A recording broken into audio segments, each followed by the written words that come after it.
Alright, welcome back to Missing Persons TV. I'm Brian Ladd with my co-host Deborah. Today is Tuesday, May 12th, 2009, 9:06 p.m. Tonight we have 3 cases, and we have a new case that I did last night that we'll be discussing tonight. So I have Deborah on the phone, and I have Kevin Doyle. How you guys doing?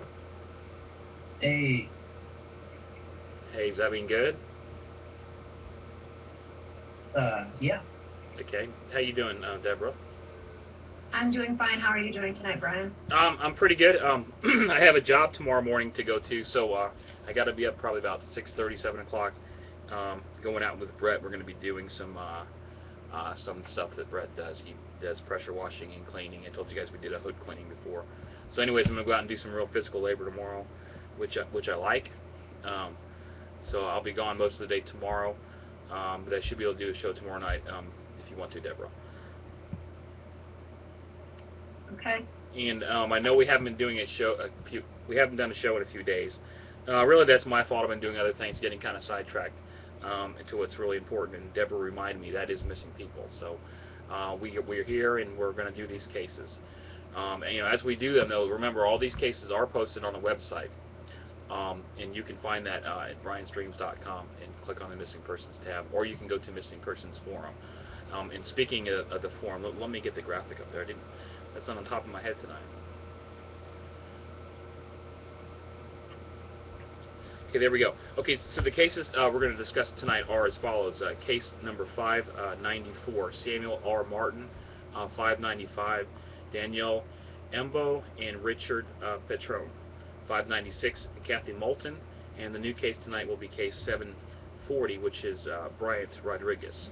So let's get things started with case number 594, which is Samuel R. Martin. Deborah, do we have a picture on this case? Yes, we do. Okay. All right. You don't have one on your case file, though, do you? No. Yeah, I can give you a picture for the case file. Okay. The picture you guys see right there. This is not Samuel. This is the new case tonight. Why don't we just do this, Deborah? Let's while you're getting that, let's just go ahead and go with case 740 anyways. Want to do that? For Bryant, that's the photo you have up right now? Yeah. Okay, that's fine. Okay, cool picture. Okay, case number 740, Bryant Rodriguez. The case was opened 5/12/2009, which is today. I did the dream drawings last night. This request came from Deborah. Sorry, Deborah, it took me a while to get to it. Procrastination, I guess, but it's done. What information do you have for Bryant? This is a case that a lot of people may have heard about. Bryant Rodriguez is missing since May 3rd of this year from San Bernardino, California. This was a home invasion where little Bryant was taken, and his siblings and mom were left behind, taken by 2 gunmen. The date he's been missing since is May 3rd. Let's see, he's a Hispanic male, 3 feet tall, 40 pounds. He has black hair and brown eyes. The photo that is listed with the National Center and is the one that's been in all of the news also has a picture where he's shown with short hair, what he would look like with short hair, because he has longish curly hair in the photo. Mm-hmm. 2 Hispanic males are the ones that took him, the 2 gunmen. Bryant was last seen wearing a yellow shirt, blue striped shorts, and black sandals. There are composite sketches of the 2 males from the home invasion that abducted him. I don't know if you want to post those on the case file. They're just sketches, and I'm not quite sure where they came from. But I'm rather confused myself as to why Bryant was taken and the other children and the mom were left behind. What do you have on this one? All right, thanks, Deborah. First of all, I think that Bryant is in danger, and I believe he's alive. The first dream drawings, actually, there's a set of 4 of them. The first one says, looking out window, wait. I believe this is actually Bryant on a bed. This bed's laying on the floor, and I think there's a towel or blanket next to Bryant on the left-hand side. I believe he's actually looking out the window. These windows here are vertical blinds or horizontal blinds. One of them to the left seems to be broken. To the left of the bed, I believe, is some type of box, and to the left of that could be a trash can or something like that. And I thank you for the pictures, Deborah. The second dream drawing is, it says outside. I believe this is actually what he's seeing outside. I said I believe. I'm not exactly sure. I don't remember the dream, but I'm pretty certain this is what it might be. It says outside, it's dark, not America. And there looks like a door there with wires crossing it. It's a circular door with wires going across, maybe some type of like screen or something like that. But that's what it says, outside, and it says it's dark, not America. The next dream drawing is of a man. It says small head, large body, tattoo. He has him now, in danger. I believe this is the man who took him. He's got a tattoo across his chest right here. I think that might be the number 82, or an 8 in a Z with some stripes across. Deborah, I sent you this in email. I don't know if you're looking at it right now. Have you seen what I have yet? If not, no big deal. Okay, it's not no big deal. But I believe that's the person that took him. And then the third one says 8-1 police, not English, Spanish voice. There's a police. That might be either a police symbol or a drawing of a sun for some reason, but I think it's some type of police logo. It says Policia, which I believe is Spanish. And the number 81, remember, that might be the 81, that number 81? No, that's 84. That's all I have. I put no location, but I think it's important that Bryant be found soon. Deborah, I don't know what happened, but I do think that he could be in danger at this point, and is not in America. What are your thoughts? Well, with you getting not in America and the Spanish for police, I got this. He went missing. Going missing from California. Yeah. I mean, the obvious thought would be that he's in Mexico. Yeah. Okay, and I'm kind of confused on this one as to why, he was taken and the other children were not. It was a home invasion. I don't really understand, why that would happen.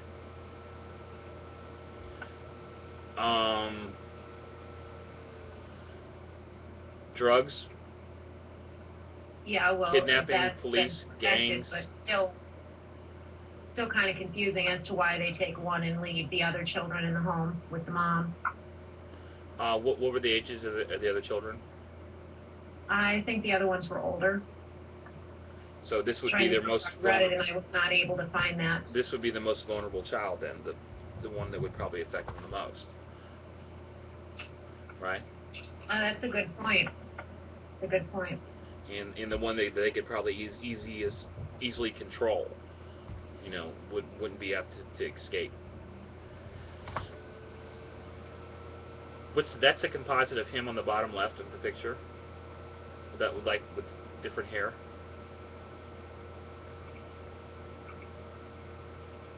Deborah. Yeah, I'm trying the to picture see I have up. Which one that person looks like. Which one of the composites? Which one do you think? Well, I just looked at the first one, and I don't think it looks like it. It says little head, big body, and you can see it's actually the way it's drawn too. I haven't seen the second one yet. But I'm putting these links that Deborah's sending in the case file, and that is case 740, and it is up now, guys. If you want to take a look at it.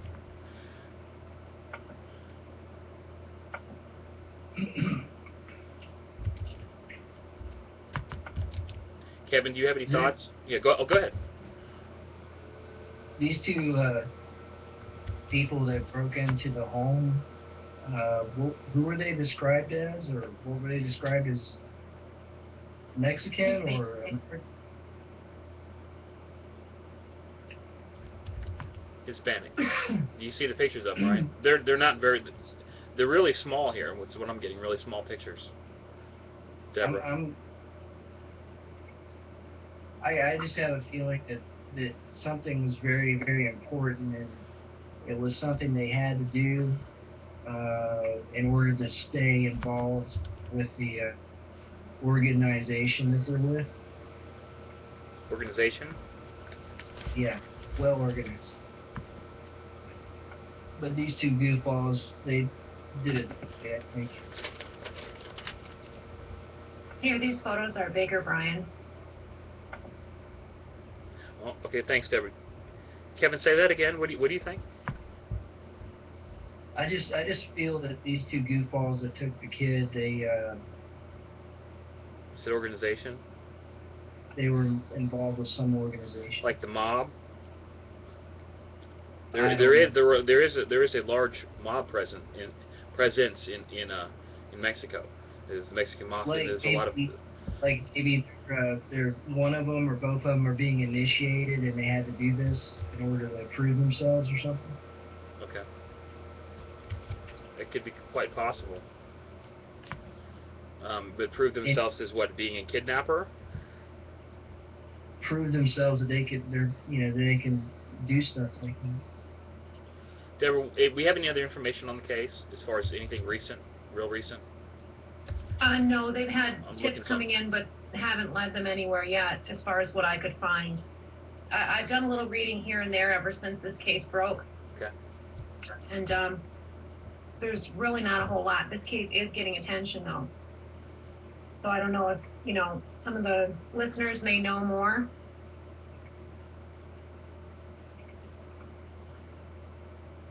Those photos, I put bigger photos of those sketches in Skype for you. And the first one, which was the second one, the first time, looks a lot more like your drawing. Okay, hold on. I've got the second two links you just sent me. Yeah, the first one of the second two is the second one of the first two. That makes sense. Whoa. Okay, the first one, I'm just putting them all up there, going through. Okay, so I'm on the second one of the second group. So it's the one I just had open, right? The first one of the second group. Okay. Okay, they're posted in the case file too.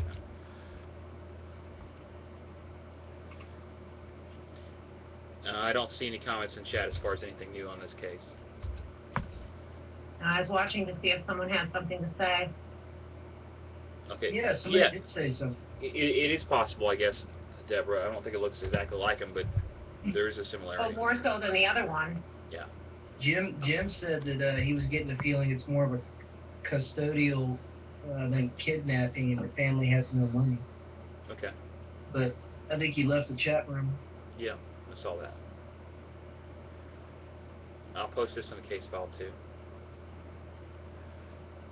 But anyways, I think that almost definitely the first... Diane says that they did tell the mother they were taking him to Mexico to kill him. Okay. And you got that the little boy, that little Brian's in danger, so maybe if he's not found soon, you'll do a redo on this one? Let's do a redo tomorrow night. Okay.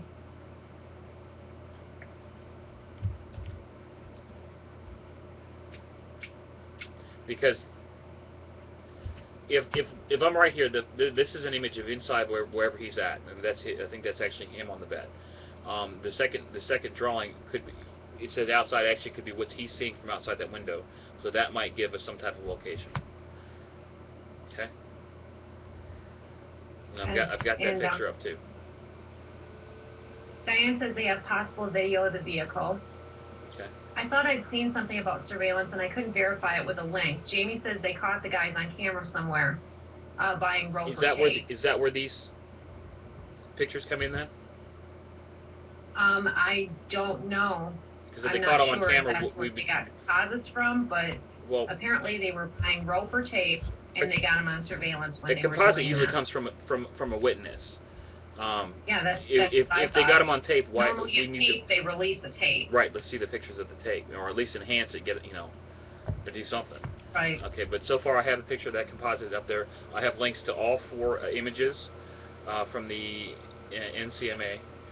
It's the NCMEC, right? .org. Right. .com, missingkids.com. All right, but it's coming from, the photos actually come from .org. Do they? Yeah. Okay, so that's what we have. Let's hope he's safe, and if he's not found by tomorrow, I will do a redo on this case. And I do that for the fact is that I don't want to be drawing the same thing tonight, because this is already in my mind. I want to. Deborah, I think you explained that before. Why we don't do them right away. I have to just work to case to have you redo it right away. You normally don't get anything new. And the other thing is, if you discuss a case, Yeah, I'm going to that get can what I make it discussed. also. So That does happen. It happens a lot. If I'm thinking about something before I go to sleep, I'm just like anybody else. I will tend to dream about what we discussed, what I was thinking about. And it actually happened a lot of times doing the Madeline McCann case. And I know some of the facts. If I'm thinking about something before I go to sleep and I draw that, generally that has nothing to do with what I'm trying to do.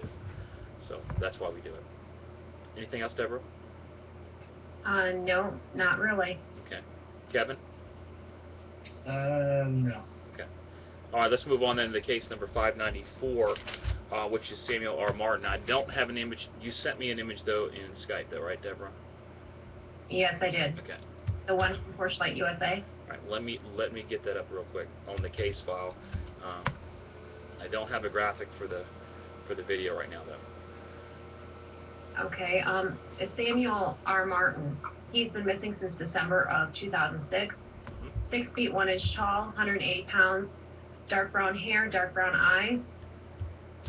He has a small mole on his left earlobe, and he has a suture line on his pinky finger.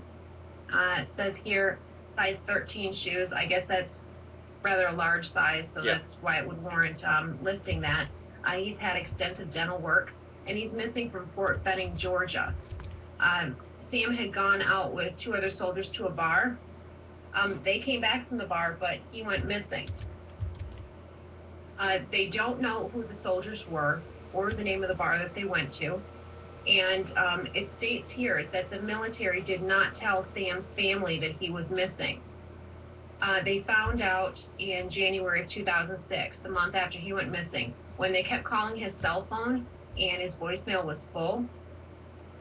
And at the point that this was listed in, the database, the military had not returned any of his personal items from his boot locker, and his military records were missing. And I remember looking at this case file, Brian. What do you have on this case? Thanks, Deborah. I was getting the graphic up. When I think it's actually his mom that contacted you, isn't it? Yep, it sure is. What was her name, though? Okay, Debbie, right? I believe so. Yeah, let me get her last name off there. Yeah. The case was requested to be open, I'm guessing sometime in March of 07. It was actually opened January 12th of 2008. There's just one dream drawing here, too. It says, Sam is in Toronto, Canada, Jeff Bar and Grill, table 5 miles from lake, pool table. And there's a drawing of, it could be a bar. It actually probably is the bar. There's the drawing of a pool table, some sort of red light. It could be like a neon sign or something like that. That might be something to do with this bar. But it could be Jeff, or probably Jeff's Bar and Grill in Toronto, Canada. That's pretty specific. I think we could try to do a little research. Hold on a second. There is something down here. There's a Jeff Healy's Roadhouse. Somebody had mentioned that. I don't think anybody's actually ever called to see if they've seen that person, though. But I posted what had happened. I think we should maybe. Is there anything new on Jeff's case? Sorry, not Jeff's No, there's case, not. Jeff's There's case, not a Samuel, whole lot on case. Samuel's case. There's not a whole lot of information listed on him. Okay. Well, maybe he's been. Most people don't know that he's missing. Okay, that's odd about the military stuff you're telling me, though. Usually, when somebody goes missing, we call right away, because they're absent, they're unaccounted for, and then you're AWOL after 30 days. I'm just wondering, what did he do? Do we know? No, I haven't been able to find anything regarding that. Just that he went missing, and his family wasn't told, and they don't really have details of anything. So it was jobs. Okay, so we don't have like a MOS or anything that he'd been doing in the military. Just looking at something. Okay, so that's what I know. According to this, yeah, he's definitely alive. At least as of the date this was posted, which was January 12th of 2008. Kevin, you have any comments on this?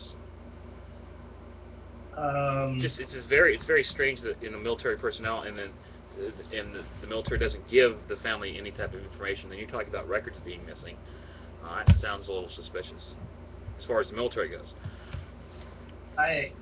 well, I get the feeling that he's deserting for whatever reasons, and it may have something to do with the military, but Well, deserting to Canada doesn't work anymore. This isn't. I mean. Well, I Okay. believe he knows that, but Okay. I'm just saying there's probably some important reasons involved. I don't know if it has anything to do with the military or not. Okay. Deborah, once again, when did he go missing? December of 2006. Okay, as far as I know, there wasn't any conflicts really, other than the Iraq War, right? How long has he been in the military? Yeah. Don't know that either. Well, he was born in '75. Okay, Yeah, so I'm he's 30 guessing- years old. Right. So, well, I'm guessing looks like 5-6 years. So you're trying to get that he's young? That's why. No. Okay. I want to know how long he's been in because. Well, that's apparently we something don't know any of important. this information. So he might be located, for all we know. From what I could tell, there's not much on him out there, but I did find him listed as still missing in a forum. In a forum? Yes. What have any other credible sites? No. There's really not much out there on him. Okay. Well, no It's just redo. really We need to verify that he's still missing. I think. Okay. Anything else? Okay. No, not on that one. Okay. Let me get the graphic up for the next case.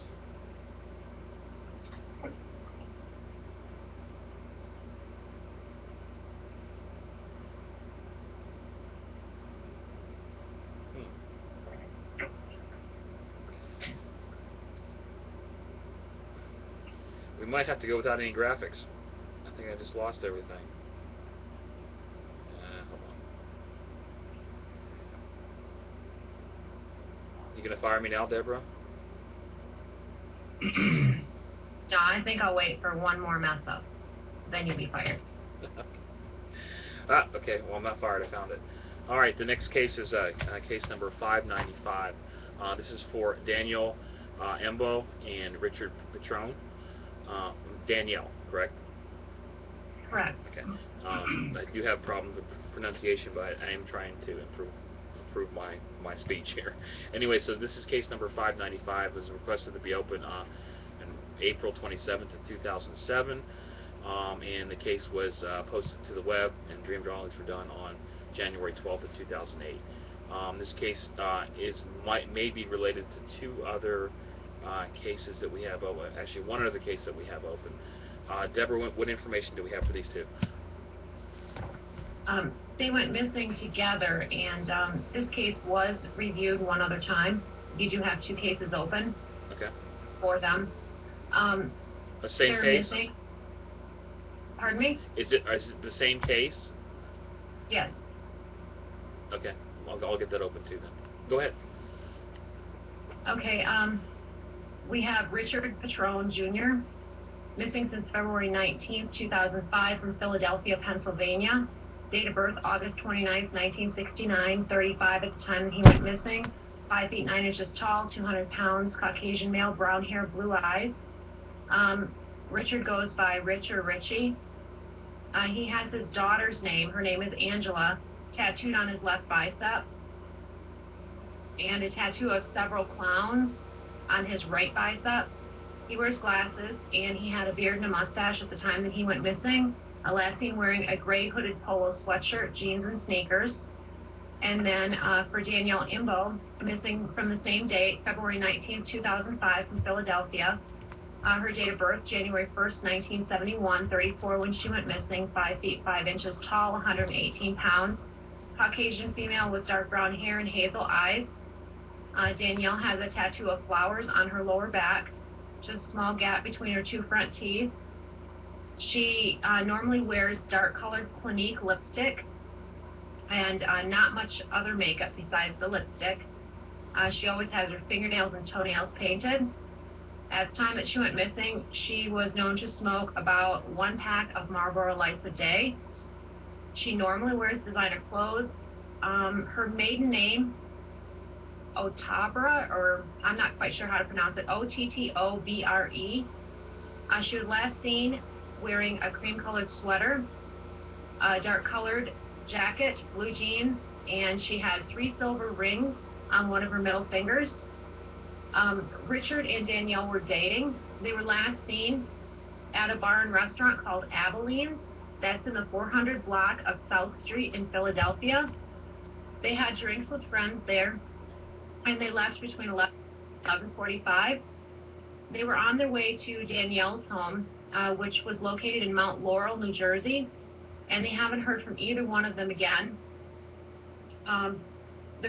Their friends say that they were acting normally and that they were happy that night. Danielle was carrying a black purse with 2 handles at the time that she went missing. They have not located that.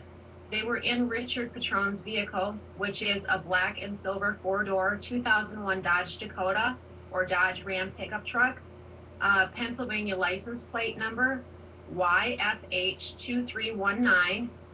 It possibly had a NASCAR number 99 sticker in the rear window. His truck is also missing. We do have photos available of the truck. Neither one of them have touched their bank accounts or their credit cards or their Easy Pass cards since they went missing. Their cell phones remain turned off. Let's see, Danielle had an appointment with a hair salon the morning after they were last seen, and she did not show up for that. Each of them have 1 child that they left behind when they went missing.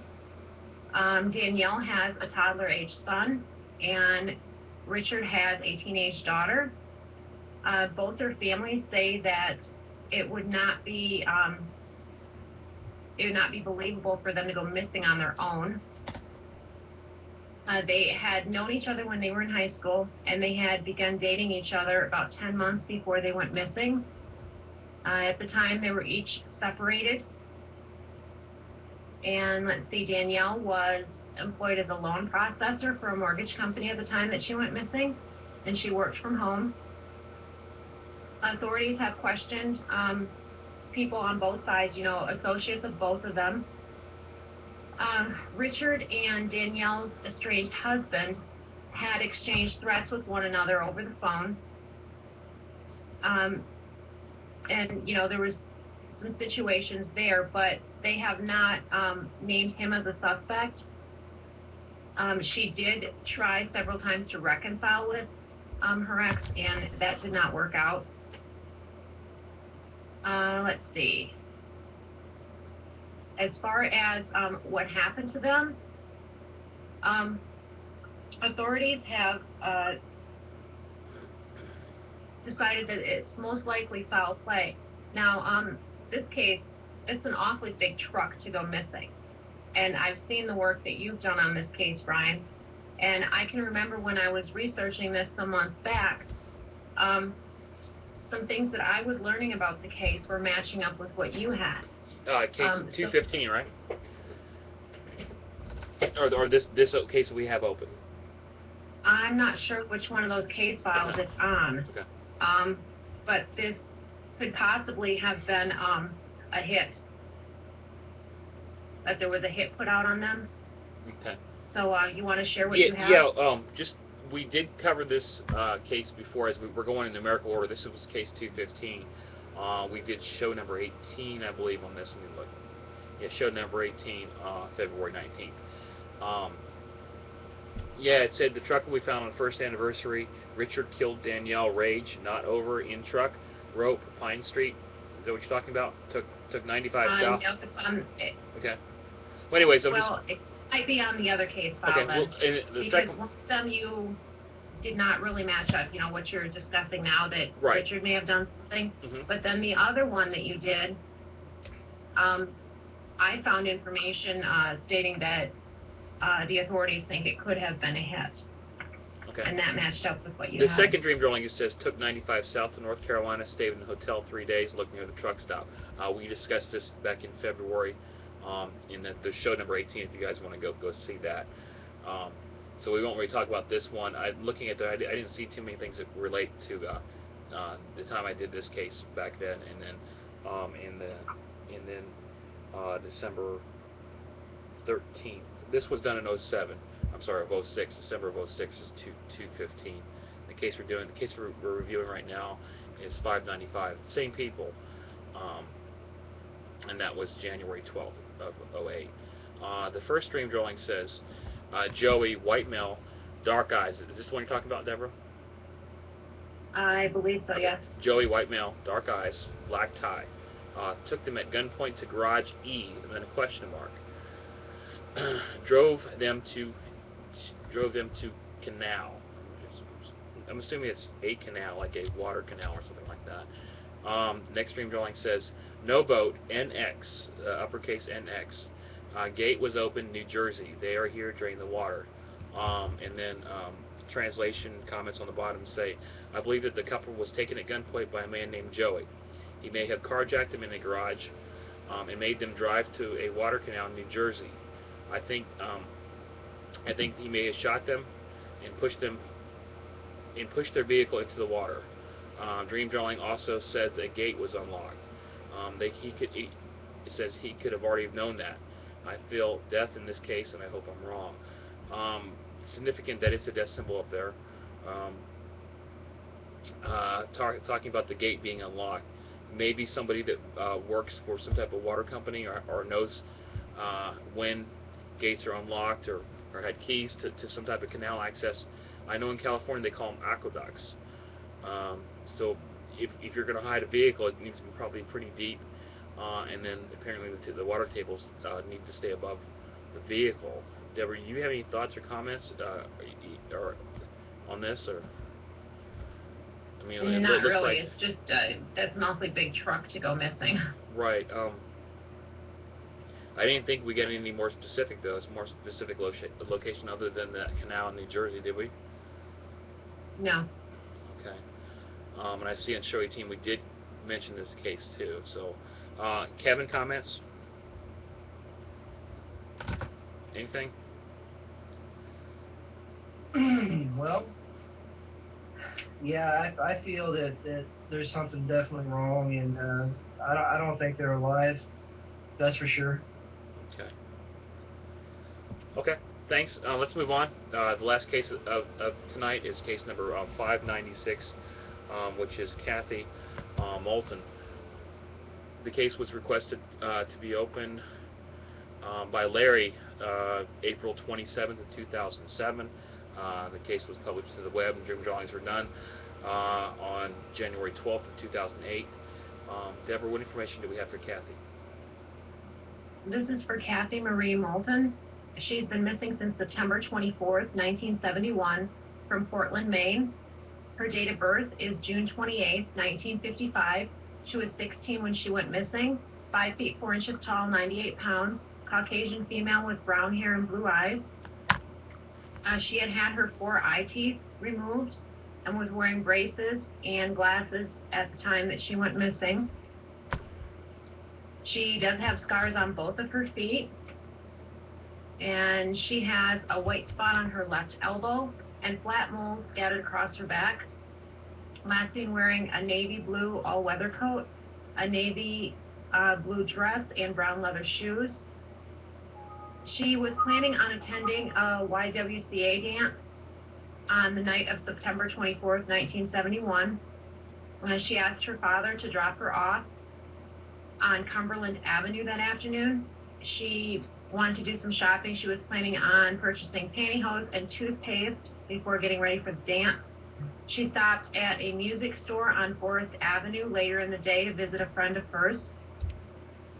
She told that friend that she would walk home and would see her at the dance that night. The last time they saw